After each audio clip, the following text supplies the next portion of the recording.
आप अपने एग्जाम की प्रिपरेशन बिल्कुल गलत तरीके से कर रहे हो और अगर आपको लगता है कि ज्यादा पढ़ाई मतलब ज्यादा मार्क्स, तो आप गलत हो। क्योंकि अभी हम आपको ऐसी टॉप 5 बेस्ट एग्जाम टिप्स बताने वाले हैं जो टॉपर्स फॉलो करते हैं, जो आपका सिलेबस कम टाइम में क्लियर करवाएगी और जिससे आप एग्जाम पैनिक नहीं कॉन्फिडेंस के साथ देंगे। इसका बेस्ट एग्जाम्पल है रोहन और अमन की स्टोरी। रोहन और अमन दोनों बेस्ट फ्रेंड्स थे, same class, same syllabus, same teachers, और पूरा साल दोनों ने एक ही तरीके से स्पेंड किया। सोशल मीडिया पे मीम शेयर करना, लेटेस्ट मूवीज और रील्स देखना, दोस्तों के साथ चिल करना, लेट नाइट चैटिंग, सब कुछ, और पढ़ाई को हमेशा लास्ट मोमेंट तक टालते रहे। और फिर फाइनली जब एग्जाम सर पर थे, सिलेबस इतना ज्यादा लग रहा था जैसे सामने पहाड़ खड़ा हो, रोहन बिल्कुल पैनिक मोड में आ गया। उसने डिसाइड किया कि अब तो सब कुछ बंद, अब मैं 12-12 घंटे पढ़ाई करूंगा, फोन फेंक दूंगा, किसी से बात नहीं करूंगा, पूरा दिन बस बुक्स के सामने रहूंगा। लेकिन प्रॉब्लम ये थी कि बुक उसके हाथ में तो होती थी, पर दिमाग पूरा टाइम दो ही चीजों में अटका रहता था। एक, अगर रिजल्ट खराब आ गया तो क्या होगा, और दूसरा, पूरा साल वेस्ट करने का रिग्रेट। वो पढ़ते पढ़ते भी खुद को ब्लेम करता रहता था, काश पहले थोड़ा सीरियस हो गया होता। लेकिन वहीं दूसरी तरफ अमन भी सीरियस हो चुका था, लेकिन उसका तरीका बिल्कुल अलग था। उसने डिसाइड किया कि जितना टाइम बचा है उसे एक्सट्रीम नहीं बल्कि स्मार्ट तरीके से यूज करेगा। वो रोज 7-8 घंटे फोकस्ड पढ़ाई करता था और शाम को अपने पार्क में बैडमिंटन खेलने चला जाता था, सिर्फ इसलिए ताकि दिमाग फ्रेश रहे और बर्नआउट ना हो। एक दिन अमन ने रोहन से बोला भी, भाई थोड़ा ब्रेक ले ले, ऐसे ओवर वर्क करेगा तो और कंफ्यूज हो जाएगा।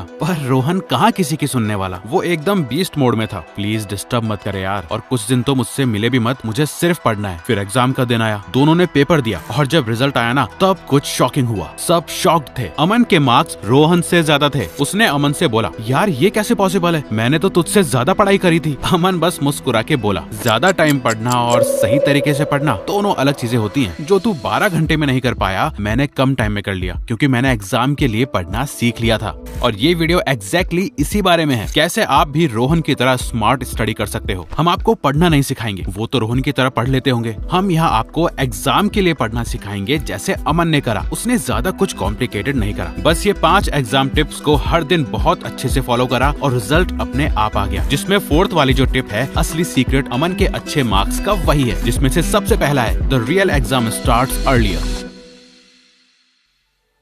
ये सबसे इम्पोर्टेंट है, इसीलिए हमने इसे सबसे पहले रखा है। देखो, जैसे जैसे एग्जाम का टाइम नजदीक आता है, वैसे एक चीज गिरती जाती है, वो है आपका कॉन्फिडेंस। एग्जाम के टाइम पे ज्यादातर स्टूडेंट्स इसलिए फेल नहीं होते क्योंकि उन्होंने पढ़ाई नहीं करी होती, वो इसलिए फेल होते हैं क्योंकि उनका दिमाग उनके खिलाफ काम करने लगता है। रोहन भी ऐसे ही करता था। बुक खुली होती है, बट पढ़ते वक्त उसका दिमाग 2 जगह भटकता रहता था। एक तरफ फ्यूचर का डर कि अगर मार्क्स खराब आ गए तो क्या होगा, और दूसरी तरफ पास्ट का रिग्रेट, काश पहले थोड़ा सीरियस हो गया होता। और जब दिमाग यहाँ अटक जाता है ना, तो आप चाहे कितनी भी पढ़ाई कर लो, कभी फोकस नहीं बन पाता। अमन ने यहीं पे सबसे पहले एक बात एक्सेप्ट करी, जो टाइम चला गया वो वापस नहीं आने वाला, और जो रिजल्ट आएगा वो उसके कंट्रोल में नहीं है। तो उसके कंट्रोल में सिर्फ एक ही चीज थी, और वो थी इस मोमेंट में पढ़ना। इसीलिए उसने अपना सारा फोकस रिजल्ट से हटा के प्रोसेस पे लगा दिया, और रोज सिर्फ यही प्लान किया कि आज उसे क्या समझना है, क्या रिवाइज करना है, और बस वही करना है। एंड यही उसका सबसे इम्पोर्टेंट माइंडसेट शिफ्ट हुआ। सच ये है कि जब तक आप ओवर थिंकिंग के फेज में रहोगे ना, तब तक पढ़ाई एक बोझ लगेगी। लेकिन जैसे ही आप अपने आप से ये कह देते हो कि मैं अपना 100% दे रहा हूँ, बाकी जो होगा देखा जाएगा, फिर आपका दिमाग ऑटोमेटिकली शांत होने लगता है। और एक शांत दिमाग जो भी पढ़ता है, काफी फोकस के साथ पढ़ता है। अब जब दिमाग थोड़ा शांत हो ही गया है, तो नेक्स्ट प्रॉब्लम आती है, क्या पढ़ना है और क्या नहीं। Study less, score more. देखो, सबसे बड़ी गलती जो रोहन जैसे स्टूडेंट्स करते हैं ना, वो ये होती है कि वो सिलेबस को पढ़ाई समझ लेते हैं। चैप्टर 1 से स्टार्ट, लास्ट पेज तक लाइन बाय लाइन रीडिंग,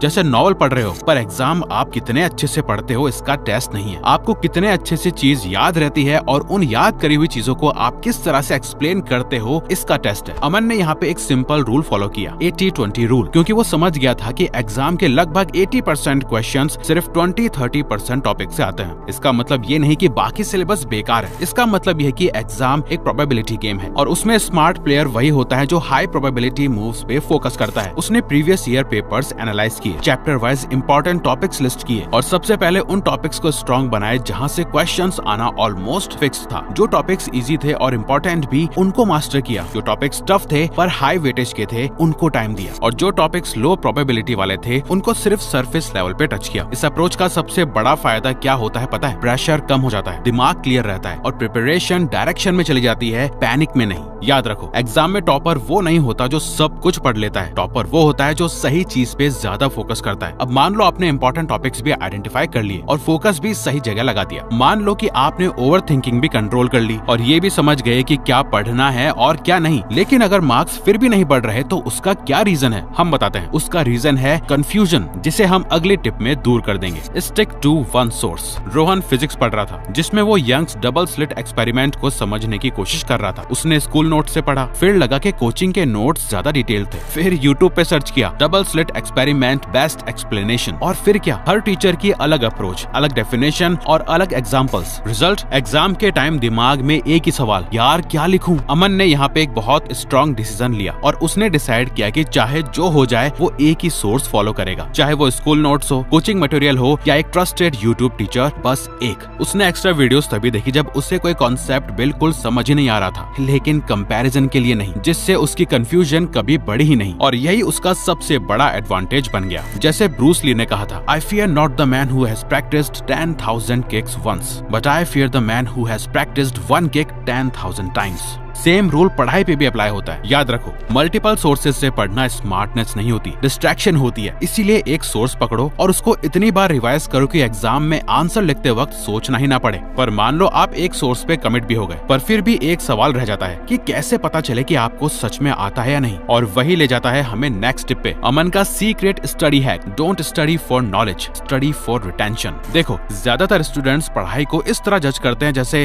हाँ समझ गया, अब तो मुझे आ गया। पर एग्जाम में मार्क्स आपकी समझ के नहीं मिलते, आपकी रिटेंशन के मिलते हैं। यानी आपका वो समझा हुआ कि याद कितना है और खुद समझ के आप वो कितनी अच्छी तरह समझ सकते हो। अमन का एक सिंपल रूल था, अगर मैं किसी कॉन्सेप्ट को बुक में देखे बिना सिंपल वर्ड्स में नहीं समझा पा रहा तो मुझे वो कॉन्सेप्ट आता ही नहीं है। इसीलिए उसने पढ़ाई के बाद एक अलग स्टेप ऐड किया, बुक बंद की और खुद को टीचर मान लिया। कभी मिरर के सामने खड़े होके, कभी अपने बेड पे रखे पिलोस को स्टूडेंट बना के, और कभी बस खुद से बोल के जैसे वो किसी छोटे बच्चे को समझा रहा हो। इसीलिए जब वो एक्सप्लेन करता था तो दो चीजें तुरंत क्लियर हो जाती थी, एक कौन सा कॉन्सेप्ट क्रिस्टल क्लियर है और दूसरा कौन सा कॉन्सेप्ट सिर्फ पढ़ा हुआ है। और वो जहाँ अटकता था वही उसका रियल वीक पॉइंट होता था। इस मेथड का सबसे बड़ा फोकस पता है क्या है? इससे एग्जाम के टाइम दिमाग ब्लैंक नहीं होता, और क्योंकि आपने सिर्फ उस टॉपिक को पढ़ा नहीं होता बल्कि आपने सोच के, बोल के, समझ के इस टॉपिक की प्रैक्टिस की होती है। जहाँ रोहन बस बिना किसी गाइडेंस या सिस्टम के बस गधों की तरह मेहनत कर रहा था, वहीं अमन स्मार्ट डिसिप्लिन और स्ट्रेटेजी फॉलो करता था। और ये खेल नॉलेज का नहीं, डिसिप्लिन का होता है। रोज बुक बंद करके खुद को टेस्ट करना, एक्सप्लेन करना, ये रोहन की तरह मोटिवेशन से नहीं होता। इसके लिए एक अमन की तरह सिस्टम चाहिए। इसी सिस्टम को बिल्ड करने के लिए हमने अपना एक सिंपल डिसिप्लिन फ्रेमवर्क बनाया है,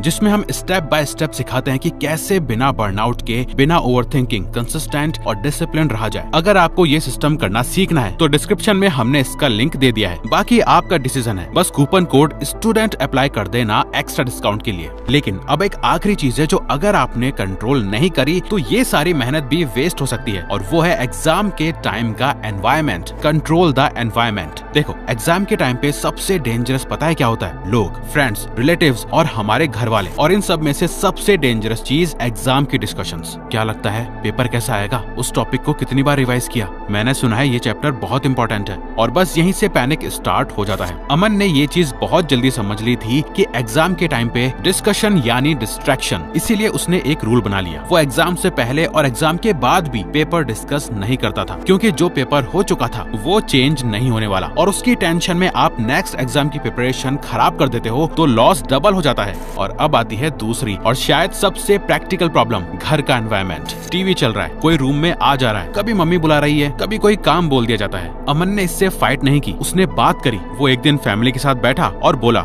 सिर्फ कुछ दिन मेरे एग्जाम्स के बचे हैं और मुझे थोड़ा टाइम चाहिए। अगर आप लोग सपोर्ट करोगे तो मैं बेटर परफॉर्म कर पाऊंगा। अमन ने अपने स्टडी आवर्स क्लियर कर दिए थे और उस टाइम में कोई डिस्टर्बेंस नहीं, कोई डिस्ट्रैक्शंस नहीं, और बाकी टाइम में वो घर के काम में हेल्प भी करता था। तो अगर आपको ये वीडियो अच्छी लगी तो वीडियो को लाइक और चैनल को सब्सक्राइब करके हमें सपोर्ट करो, और बेल नोटिफिकेशन ऑन कर लीजिएगा ताकि आप आने वाली वीडियोस मिस न कर पाओ। Thank you for watching.